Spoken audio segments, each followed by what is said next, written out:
June 18, 1944, 12 days after D-Day. Lieutenant Colonel Robert Cole stood in a Norman hedgerow watching his battalion bleed to death. The 502nd Parachute Infantry Regiment had just attacked across a single field. One field, 100 yards of open ground. They left 45 men dead in that field and another 80 wounded. For 100 yards. Cole looked at the hedgerow ahead. It was 4 feet of packed earth and centuries-old roots topped with thick bushes and trees. Behind it, German machine gunners were reloading. Behind them was another hedgerow, and another, all the way to Germany. The briefings before D-Day never mentioned this. The maps showed Normandy as open farmland, perfect for armoured warfare. The intelligence officers said once you got off the beaches, the terrain would favour American mobility and firepower. They were wrong. The Norman bocage was a fortress that had been 800 years in the making. Every field in Normandy was surrounded by hedgerows, not garden hedges. These were earthen walls 4 to 6 feet high, packed solid with dirt and stone, topped with vegetation so thick you could not see through it. The roots went down 8 feet into the ground, thick as a man's arm, intertwined for centuries. Between each hedgerow was a sunken lane, narrow passages worn down over generations until they sat below ground level with walls of earth on both sides. The Germans understood what they had. They put machine gun nests at the corners of every field with overlapping fields of fire.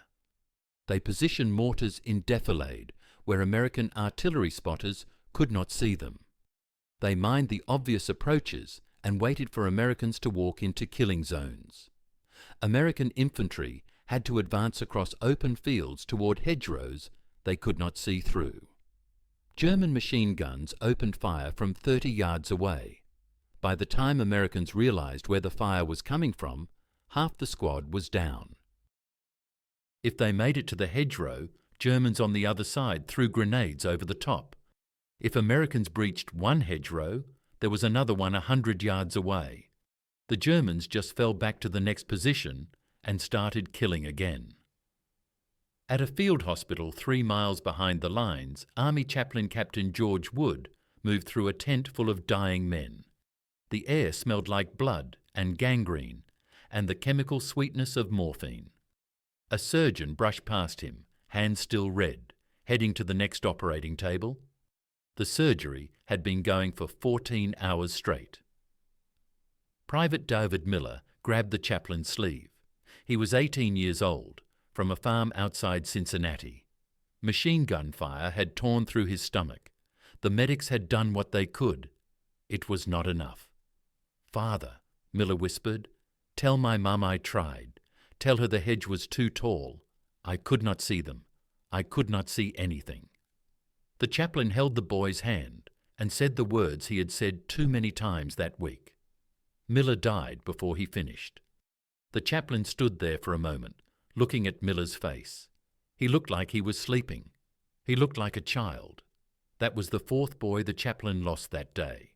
He walked outside the tent and vomited. Then he sat on an ammunition crate and tried to remember the prayers. They were not coming anymore. He had stopped believing them 3 days ago when he gave last rites to 22 men in 6 hours. Inside the tent, the doctors kept working. The stretchers kept coming. There was always another one. At Tank Repair Depot near Sainte-Mère-Église, Sergeant Curtis Culin welded a patch onto a Sherman's belly armour. Someone had missed a Panzerfaust by 6 inches. The crew got lucky. The tank would be ready by tomorrow morning. Culin figured the crew had maybe 3 more days before their luck ran out. Culin was 28 years old, from New Jersey. Before the war, he worked as a welder in a tank factory. He had welded armour plates onto hundreds of Shermans, good tanks, reliable. But they were not designed for hedgerows. Every time a Sherman tried to climb over one, it exposed the belly armour. Thin steel that could not stop a German rifle grenade. The math was simple. Climb a hedgerow, die in a fire. Culin had repaired 11 tanks that week. 6 more were total losses, burned out hulls that could not be salvaged. He knew the crews, most of them. The ones who made it out usually did not come back to pick up a new tank. They were in the hospital tent with third-degree burns, screaming for morphine. Staff Sergeant Jimmy Davis walked into the repair depot that afternoon. He commanded a Sherman from the 102nd Cavalry Reconnaissance Squadron. He needed Culin to check his transmission. Davis was 23, from a small town in Tennessee. He had a photograph of his girl taped inside his tank. He showed it to everyone. Her name was Betty. They were getting married when the war ended. Culin fixed the transmission. Davis thanked him and drove off toward the front. That was the last time Culin saw him alive. June 22, 1944. Captain John Colby of the 746 Tank Battalion watched his 4th Sherman burn that week. The crew got out. 3 men on fire, screaming, rolling on the ground while medics sprinted toward them with blankets. The 4th man, the driver, never made it out. Colby could hear him on the radio for 30 seconds. Then the ammunition cooked off and the screaming stopped. Colby had lost 6 tanks in 4 days, not to German panzers, to the hedgerows themselves. Every time a Sherman tried to climb over a hedgerow, it exposed its belly armour. The tank would tilt upward, tread spinning in the air, underside pointed at the sky. German infantry, with Panzerfaust, just waited for that moment. One shot into the belly and the Sherman became a crematorium. American tankers started refusing orders to assault hedgerows. It was not cowardice. It was mathematics. Climbing a hedgerow meant death. Trying to drive around meant channeling into sunken lanes where German anti-tank guns waited at point-blank range. The Shermans could not support the infantry because the terrain made armour suicidal. At Supreme Headquarters Allied Expeditionary Force, General Dwight Eisenhower held his 7th emergency meeting about the bocage problem in 2 weeks. His staff presented solutions: more artillery, more air support, more training for infantry tank coordination, different tactics, better reconnaissance. Every suggestion required weeks to implement. Eisenhower did not have weeks. At the current casualty rate, First Army would be combat ineffective by August. The pressure was building. Churchill was sending cables demanding progress. The American press was asking why the advance had stalled. German radio was broadcasting propaganda about Americans trapped in Normandy, dying in French fields just like their fathers died in French trenches in 1918. Eisenhower looked at the casualty reports and felt something close to despair. These were not just numbers. These were men he had sent into those fields. At First Army Headquarters, Lieutenant General Omar Bradley read the same reports. June 12th, 2,500 casualties. June 13th, 2,800 casualties. June 14th, 3,100 casualties. June 15th, 3,400 casualties. The numbers kept climbing. Bradley read the June 20th report, crumpled it in his fist, and threw it at the wall. His aide froze. Bradley never lost control. Until now. Bradley understood exactly what was happening. His soldiers were paying the price for British failure. Field Marshal Montgomery had promised to capture Caen on D-Day. He swore British forces would take that critical road junction within hours and push inland to give the Allies room to manoeuvre. 2 weeks later, Caen was still in German hands. Montgomery's entire army was stuck outside a city he promised to take on June 6th. Because Montgomery was stuck, the Germans could concentrate 7 panzer divisions around Caen and leave experienced infantry to fight the Americans in the bocage. The Germans knew Montgomery was not going anywhere. They could make every yard cost American blood. By the end of June, First Army had suffered over 40,000 casualties.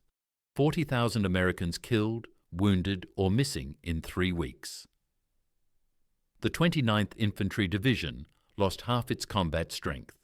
the 4th Infantry Division suffered 5,400 casualties. Replacement soldiers arrived from England, fresh-faced kids who had never heard a shot fired in anger. They died learning lessons their predecessors had learned the week before. July 3, 1944. Montgomery launched Operation Charnwood, another massive offensive to capture Caen. British bombers dropped 2,500 tons of bombs on the city.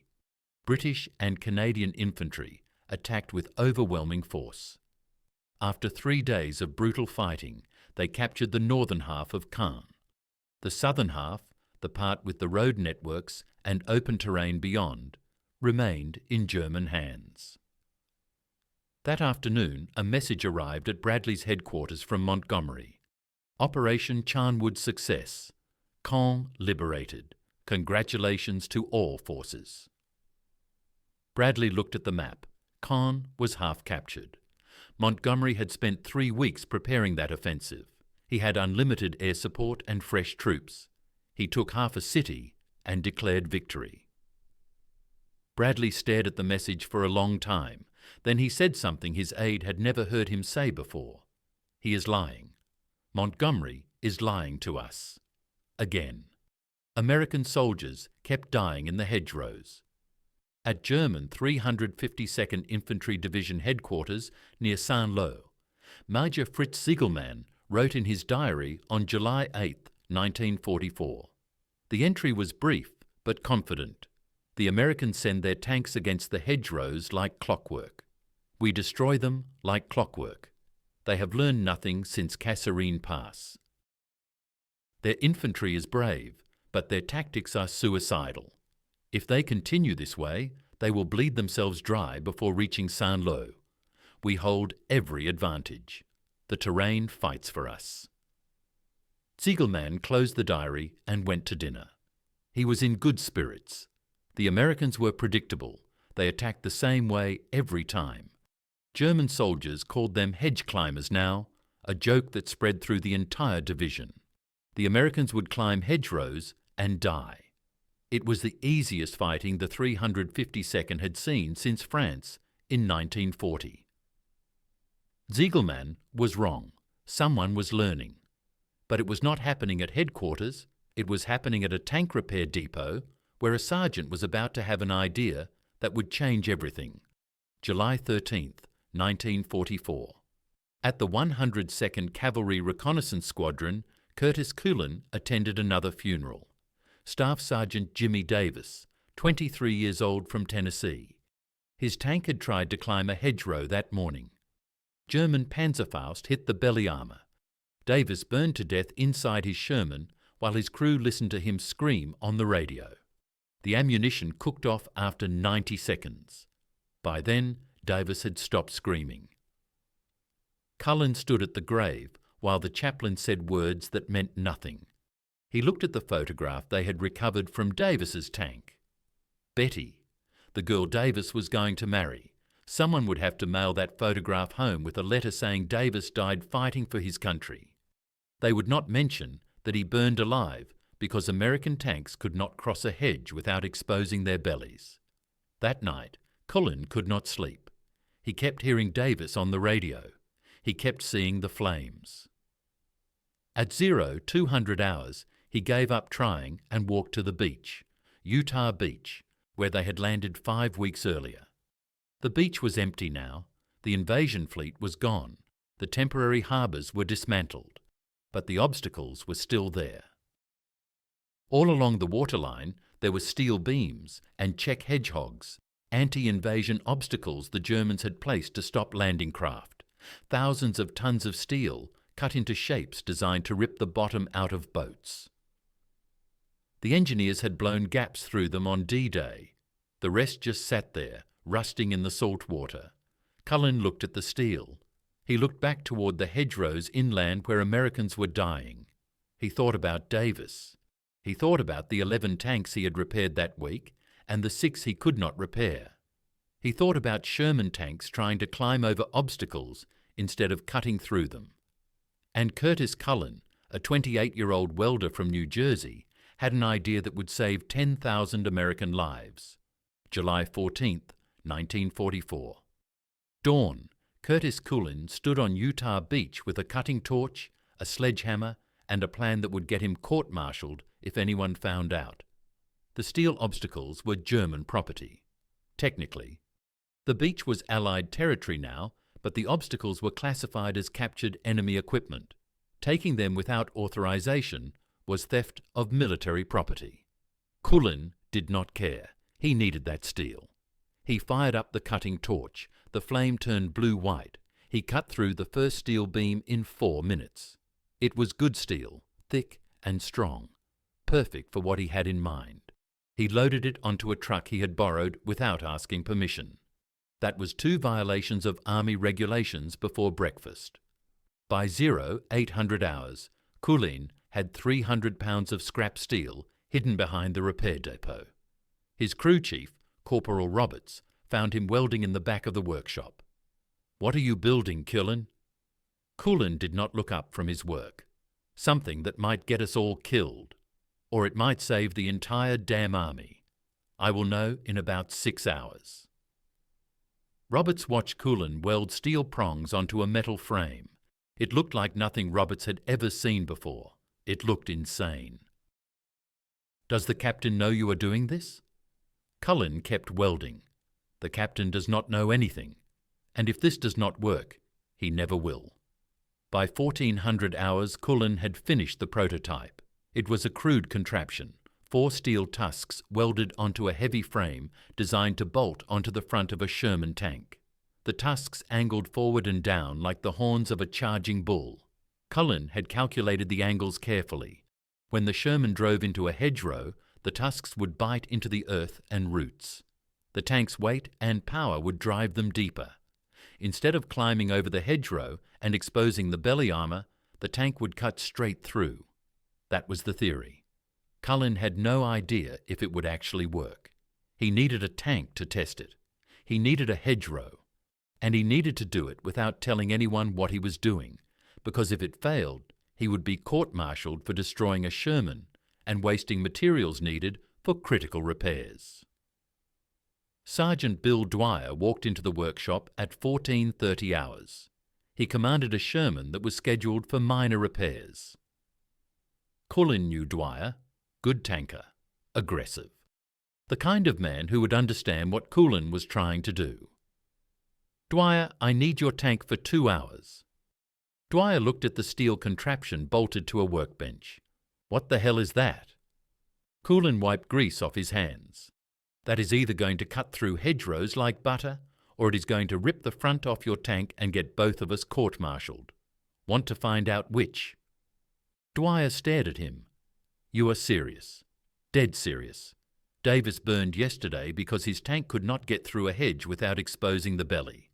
I am not welding another patch onto another burned-out hull while good men die because our tanks climb when they should cut. So yes, I am serious. Are you in?" Dwyer thought about it for maybe 3 seconds. "Let me get my crew." Dwyer's crew showed up 10 minutes later. They looked at the steel tusks with deep suspicion. The gunner, a kid from Philadelphia named Kowalski, shook his head. "That looks like something a drunk engineer drew on a napkin. That is going to kill us." The loader, an older guy named Martinez, was more direct. "I ain't dying because some mechanic had an idea at 2 in the morning. Dwyer cut them off. Get in the tank. If Culin is wrong, we bail out and blame him. If he is right, we get to go home alive. Those are good odds." At 1500 hours, Culin and his team bolted the steel tusks onto Dwyer's Sherman. The modification took 40 minutes. When they finished, the Sherman looked like a mechanical rhinoceros, 4 steel horns jutting from its front armour. "Does it have a name?" Dwyer asked. Culin shrugged. "Call it whatever you want. If it works, everyone will want one. If it doesn't work, it does not need a name." They found a hedgerow half a mile from the depot. It was typical Norman bocage, 4 feet high, roots like iron cables, vegetation so thick you could not see through it. The kind of obstacle that had killed hundreds of American tankers in the past 5 weeks. Dwyer climbed into his tank, his crew buttoned up. Culin stood 50 yards back with Roberts and 3 other mechanics. If this went wrong, if the tusks caught wrong and flipped the Sherman or ripped the front armour off, Culin would be lucky to get court-martialed. He might get shot for sabotage. Dwyer's voice crackled over the radio. "Ready when you are, Culin." Culin took a breath. Hit it. The Sherman's engine roared. Dwyer accelerated toward the hedgerow. 30 yards. 20. 10. The steel tusks hit the earthen wall. For a split second, nothing happened. Then the tusks bit into the hedge. The roots screamed as they tore. The earth exploded outward in chunks of dirt and stone. The Sherman did not slow down. It did not climb. It drove straight through the hedgerow like it was made of paper. 5 seconds. That was how long it took. 5 seconds to cut through an obstacle that had stopped the entire First Army for 5 weeks. The Sherman burst through the other side of the hedgerow and kept going into the next field. Dwyer's voice came over the radio, high-pitched with adrenaline and disbelief. "Holy Mother of God, Culin." It worked. It actually worked. Culin stood there staring at the gap in the hedgerow. A perfect cut, 10 feet wide, clean edges. His hands were shaking. He had not realized they were shaking until now. 5 weeks. 5 weeks of watching men burn. 5 weeks of welding patches onto tanks that would be death traps again tomorrow. 5 weeks of hearing screams on the radio. Davis. Miller. How many others whose names he did not know. And it took 5 seconds to fix it. 5 seconds that nobody at headquarters had figured out. He thought about Davis. About Betty waiting for a letter that would never come. About the chaplain who stopped believing his prayers. About the 18-year-old kid from Ohio who said the hedge was too tall, who died thinking he had failed. The hedge was not too tall anymore. Roberts grabbed Culin's shoulder. "You did it. You actually did it. Do you know what this means?" Culin knew exactly what it meant. It meant maybe the next crew would make it home. Maybe Betty would marry someone who did not burn alive in a metal box. Maybe the chaplain could start believing his prayers again. Maybe. It also meant they needed to make 500 more before someone in command decided this was unauthorized modification of military equipment and shut the whole thing down. "We need more steel," Culin said. "A lot more steel. And we need it tonight." Captain Harold McClune found out 30 minutes later. He was the commanding officer of the 102nd Cavalry Reconnaissance Squadron. He arrived at the test site in a jeep, moving fast, looking furious. Someone had reported that Sergeant Culin was conducting unauthorized tests with modified armour. McClune climbed out of the jeep and looked at the hedgerow. He looked at the gap. He looked at Dwyer's Sherman with its steel tusks. He looked at Culin. "Sergeant, who authorized this modification?" Culin stood at attention. "Nobody, sir. I built it last night. I tested it this afternoon. It works." McClune's face turned red. "You modified a Sherman tank without authorization. You used materials without requisition. You conducted a test without clearing it through channels. Do you understand that I can have you court-martialed for this?" "Yes, sir. But with respect, sir, it works. It cuts through hedgerows in 5 seconds. No belly armour exposure, no climbing, no burning crews." McClune stared at him. Then he looked at the hedgerow again. He walked over to the gap and examined it. He touched the cut edges. He looked at the roots hanging from the torn earth. He turned back to Culin. "Show me again. Right now." Culin nodded to Dwyer. Dwyer backed his Sherman up, lined up on another hedgerow 30 yards away, and punched through it in 6 seconds. Clean cut, perfect gap. McClune watched the whole thing without saying a word. Then he walked back to Culin. "How many of these can you make?" Culin thought fast. "If I have steel and welders, I can make 50 in a week. If I have more welders and more steel, I can make 200. McClune nodded slowly. "Sergeant, as of this moment, you are not court-martialed, you are promoted. I do not have the authority to make it official, but I am making it official anyway. You just became the most important man in this army. Make as many of these as you can. Steal the steel if you have to. I will cover for you." Culin felt something close to relief. Then he felt something close to terror, because now he had to deliver. Within 3 hours, word spread through the American sector. A sergeant had built something that cut through hedgerows. Tankers started showing up at the repair depot asking to see it. Infantry officers arrived demanding demonstrations. By nightfall, Culin had requests for 300 modifications. The problem was steel. Culin needed tons of it. The beach obstacles were the obvious source, but they were spread across miles of coastline. He needed help. He needed authorization. He needed someone with enough rank to make this official before the supply officers shut him down. That authorization came from an unexpected source. July 15, 1944. Major General Leonard Hedgerow, commanding V Corps, arrived at the repair depot. Hedgerow was not the kind of general who visited repair depots. He commanded 40,000 men, but he had heard about Culin's device and he wanted to see it himself. Culin demonstrated the modification on 3 different hedgerows. Hedgerow watched without expression. When the 3rd demonstration finished, Hedgerow turned to his staff officers. "How much steel do we need to equip every Sherman in V Corps?"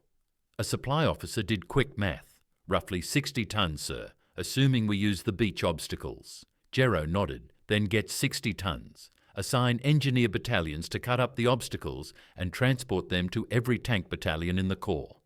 I want every Sherman modified within 2 weeks." The supply officer hesitated. "Sir, the beach obstacles are classified as captured enemy equipment. We need authorization from SHAF to repurpose them." Hedgerow looked at him. "I am giving you authorization. If SHAF has a problem with it, they can court-martial me after we win the war. Get the steel. Modify the tanks. Do it now." Within 24 hours, engineer battalions were cutting up German beach obstacles all along the Normandy coast. Welders worked around the clock. The device got a name. Tankers started calling them rhinos because of the horn-like tusks. The name stuck, but not everyone was happy about it. July 17, 1944. Lieutenant Edward Morrison from Quartermaster Corps burst into General Bradley's office at 1st Army Headquarters. He was carrying a stack of reports and he looked like a man on the edge of a breakdown. "Sir, someone stole 40 tons of steel from Utah Beach, 40 tons, without requisition forms, without authorization, without even informing Supply Command. This is chaos. We have regulations for a reason." Bradley looked up from the casualty reports he had been reading. Reports that showed American losses dropping in units equipped with Culin's device. Reports that showed tanks surviving hedgerow assaults for the first time in 5 weeks. "Lieutenant, do you know what chaos looks like?" Morrison blinked. "Sir?" Bradley held up the casualty report. "Chaos is 200 men dying every day because our tanks cannot cross a hedge without exposing their bellies. Chaos is sending boys into fields where they cannot fight back. Stolen steel is not chaos, Lieutenant. Stolen steel is a solution." Morrison opened his mouth, closed it, tried again. "But sir, the regulations?" "The regulations can wait until after we win the war. Approve every requisition related to this project. Prioritize it above everything except ammunition and medical supplies. Anyone who tries to slow it down will answer to me personally. Dismissed." The Rhino project became the highest priority modification in the entire European theatre. By July 25th, over 500 Shermans were equipped with Culin's tusks. By August 1st, that number reached 800.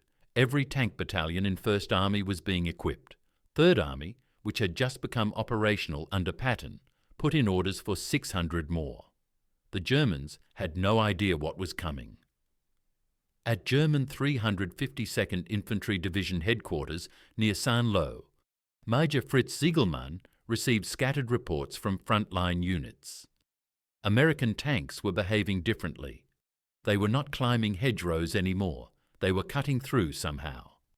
Several patrols reported seeing tanks with strange steel attachments on the front. Ziegelmann read the reports and dismissed them.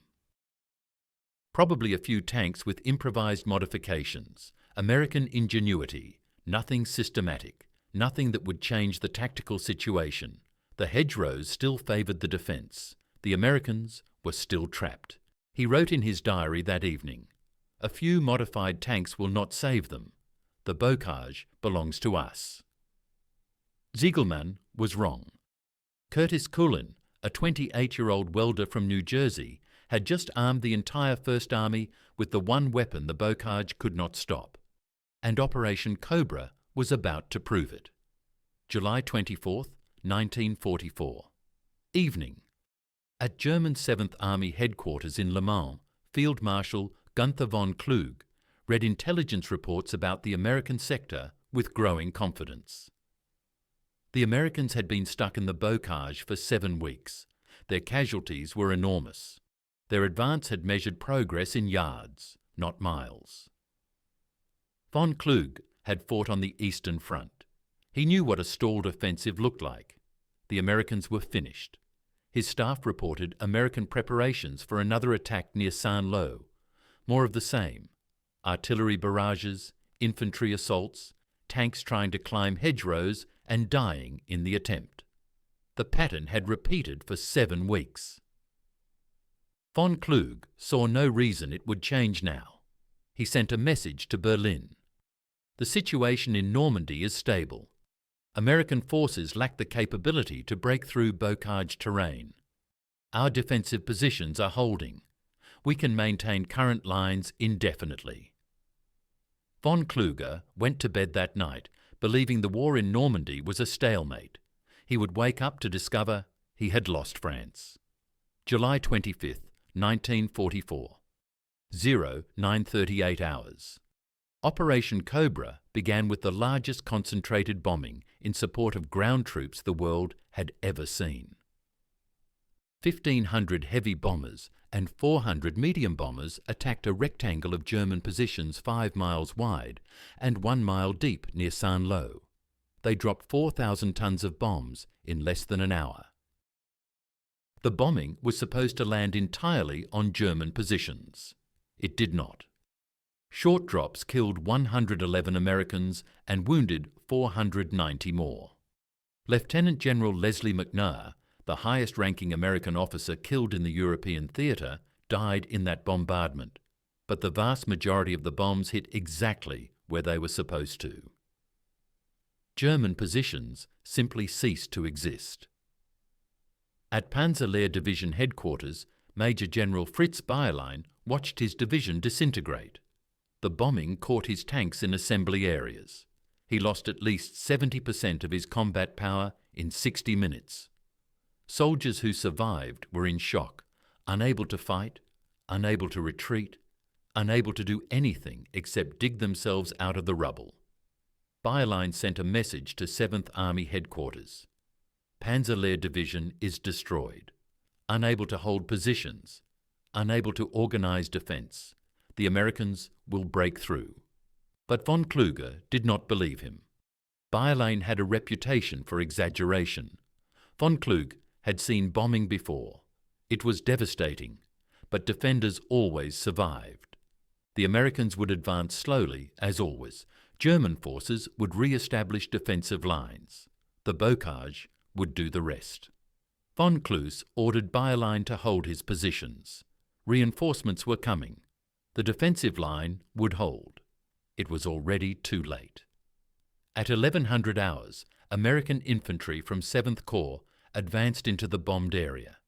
They expected the usual resistance, machine gun fire from surviving positions, mortars dropping from hidden locations, Germans defending every hedgerow.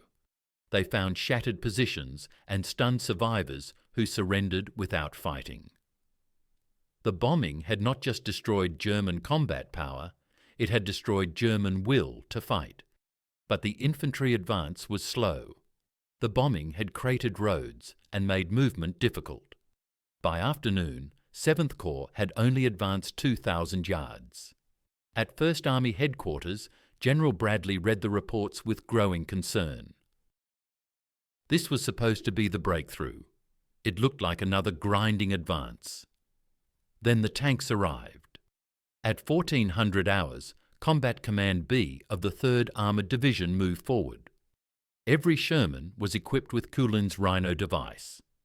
The lead tanks approached the first hedgerow beyond the bombed zone. German defenders who had not been hit by the bombing prepared to ambush them. They knew the drill. American tanks would try to climb the hedgerow. German Panzerfausts would hit exposed belly armour. The tanks would burn. The lead Sherman hit the hedgerow at full speed. The steel tusks bit into the earth. The hedgerow exploded. The Sherman drove through without slowing down. Behind it, 4 more Shermans cut through adjacent hedgerows simultaneously. The German anti-tank team stared in disbelief. The Americans were not climbing. They were cutting. The entire defensive strategy that had worked for 7 weeks had just become obsolete. By 1600 hours, American armour was flowing through gaps in the bocage like water through a broken dam. Every hedgerow that had taken hours to assault could now be breached in seconds.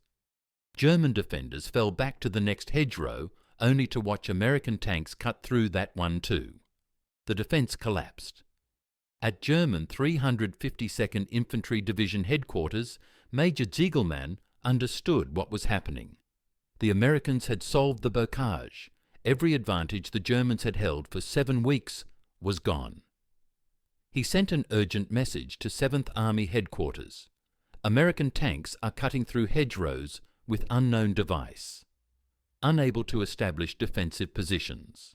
Request permission to withdraw before we are encircled. Von Kluge denied the request. There would be no withdrawal. German forces would hold their positions. But German forces could not hold positions that American tanks could drive through in 5 seconds. July 26, 1944. The breakthrough widened. The 2nd Armoured Division pushed through the gap created by 3rd Armoured. Behind them came the 1st Infantry Division, then the 4th Infantry Division. More and more American units poured through the shattered German defensive line. German commanders tried to organize counterattacks. They could not. American tanks were moving too fast. Positions that should have taken days to reach fell in hours. German infantry that had dominated the bocage for 7 weeks found themselves bypassed, surrounded or overrun. Staff Sergeant Michael Benedetto commanded a rhino-equipped Sherman from the 2nd Armoured Division. His after-action report described what the breakthrough felt like from inside a tank. We hit 12 hedgerows in 30 minutes. 12.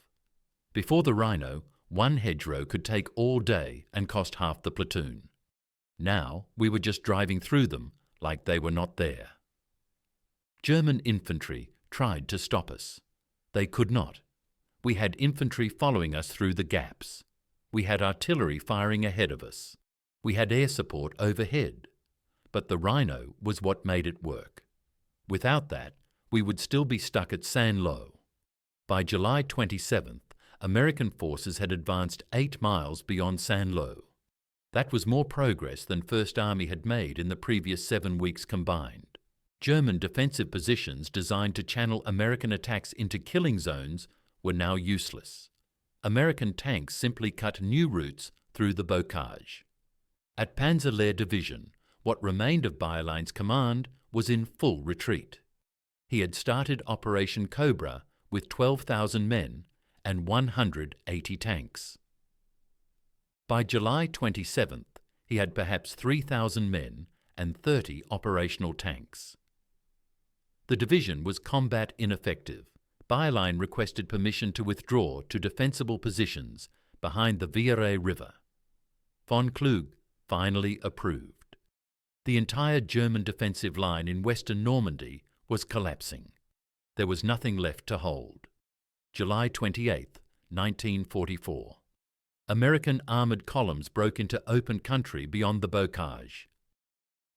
For 7 weeks, American tankers had been trapped in narrow lanes between ancient hedgerows, dying in terrain that favoured the defender. Now they were in open fields with room to manoeuvre. This was the kind of warfare American armour was designed for. The 4th Armoured Division raced south toward Coutances. The 6th Armoured Division drove west into Brittany. German forces tried to retreat faster than American tanks could advance. They could not. American armour covered 50 miles in 2 days. German infantry on foot could not escape. At Supreme Headquarters, Eisenhower received reports that the Normandy stalemate was broken. American forces were advancing faster than anyone had predicted. The German defensive line was shattered. After 7 weeks of grinding combat, the breakout had happened in 3 days. Eisenhower called Bradley. "Outstanding work, Omar. How far can we go?" Bradley looked at the maps. "If Patton gets his army into this, we can go all the way to Germany." August 1st, 1944. 3rd Army became operational under Lieutenant General George Patton. Patton looked at his orders. Capture ports in Brittany. Secure the Breton Peninsula. He looked at the map. The route east toward Paris was wide open. The German army was in full retreat. He picked up the phone and called Bradley. "Give me 2 days, Omar, then try to stop me." Patton sent 1 corps west to Brittany to satisfy the letter of his orders. The rest of 3rd Army went east toward Germany. What followed was the most rapid advance in modern warfare. Patton's divisions moved 50 miles, then 100 miles, then 200 miles. They liberated French towns so quickly that German defenders were caught by surprise. French citizens woke up to find American tanks rolling through their streets. German forces tried to retreat in order. Patton kept cutting them off. His armoured columns moved faster than German infantry could march. His reconnaissance units found gaps in German lines and exploited them before the Germans could react. By mid-August, 3rd Army had advanced from Normandy to the Seine River.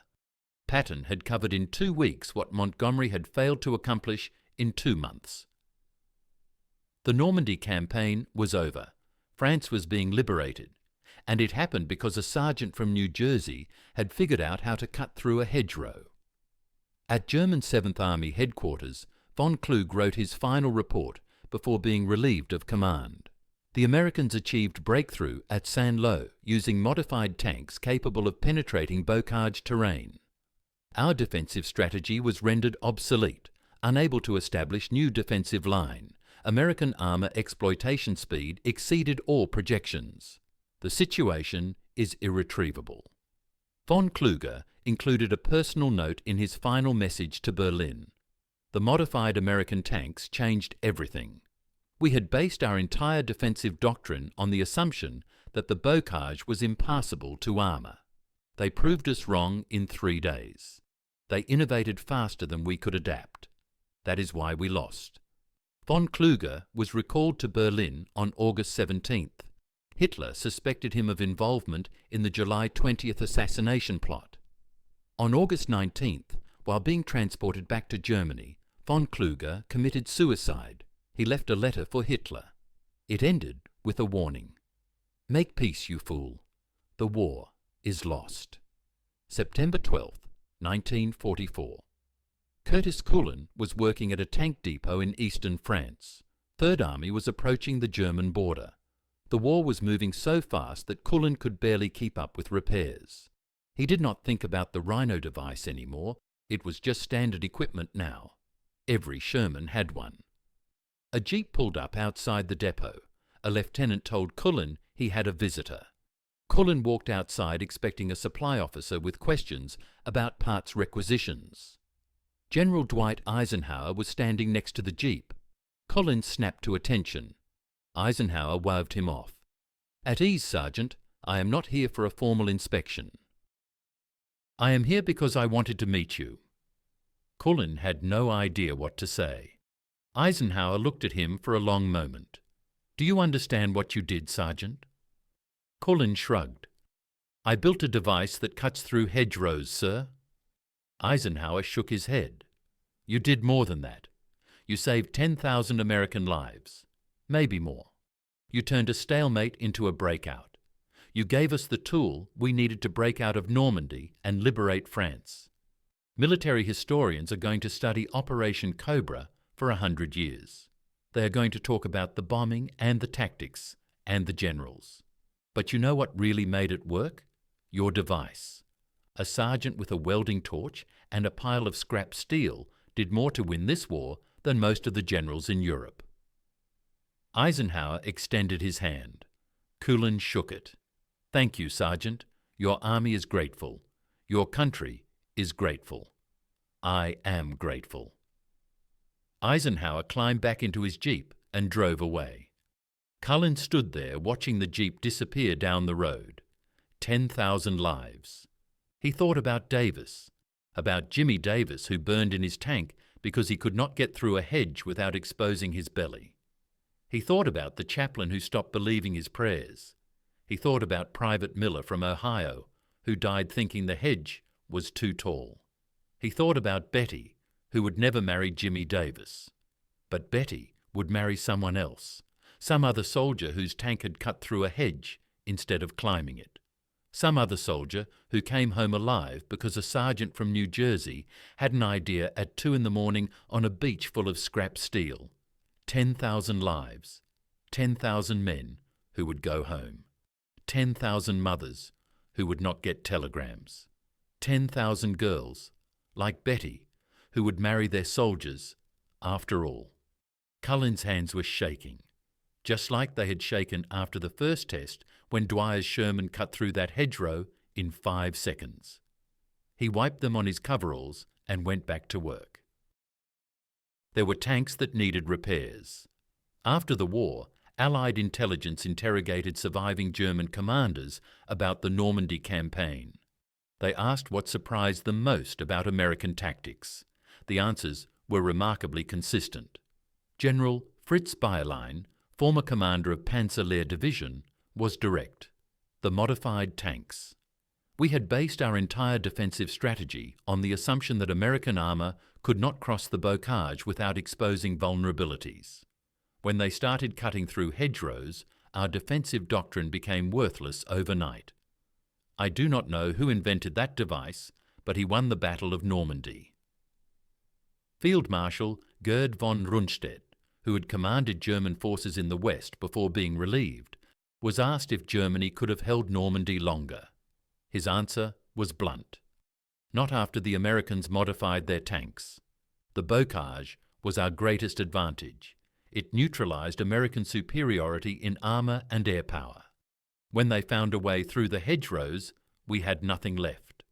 The war in France was over the moment those modified tanks appeared.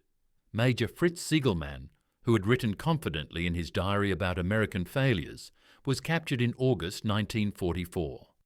During interrogation, he was shown photographs of rhino-equipped Shermans. He stared at them for a long time. "We thought the Americans were stupid," he said. "We thought they would keep attacking the same way, keep dying the same way. We were the stupid ones. They learned. They adapted. They innovated. That is why they won." The Rhino device, officially designated the Culin Rhino Tank Dozer, equipped over 500 tanks before Operation Cobra, and eventually over 2,000 tanks across all American armoured units in Europe. It remained standard equipment for the rest of the war. The US Army credited the device with reducing tank casualties by 60% in bocage terrain and enabling the Cobra breakout that liberated France. Curtis Culin received the Legion of Merit for his invention. He was promoted to technical sergeant. After the war, he returned to New Jersey and went back to work as a welder. He rarely talked about what he had done in Normandy. When people asked, he said he had just done his job. He died in 1963 at age 47. His obituary in the local newspaper mentioned he was a World War II veteran. It did not mention that he had invented the device that broke the Normandy stalemate and saved 10,000 American lives. In 2019, the US Army finally gave Curtis Culin full recognition. The Armour School at Fort Benning named a training facility in his honour. A display at the National World War II Museum in New Orleans features a rhino-equipped Sherman with a plaque explaining Culin's invention. But the soldiers who fought in Normandy never forgot. Every tanker who cut through a hedgerow instead of climbing over it. Every infantryman who followed tanks through gaps instead of assaulting fortified positions. Every mother who got her son back alive because a tank did not burn in a Norman field. They knew who saved them. A sergeant from New Jersey with a welding torch and an idea. Curtis Culin did not set out to change history. He just wanted to make sure the next crew made it home. In doing that, he won the battle that won the war.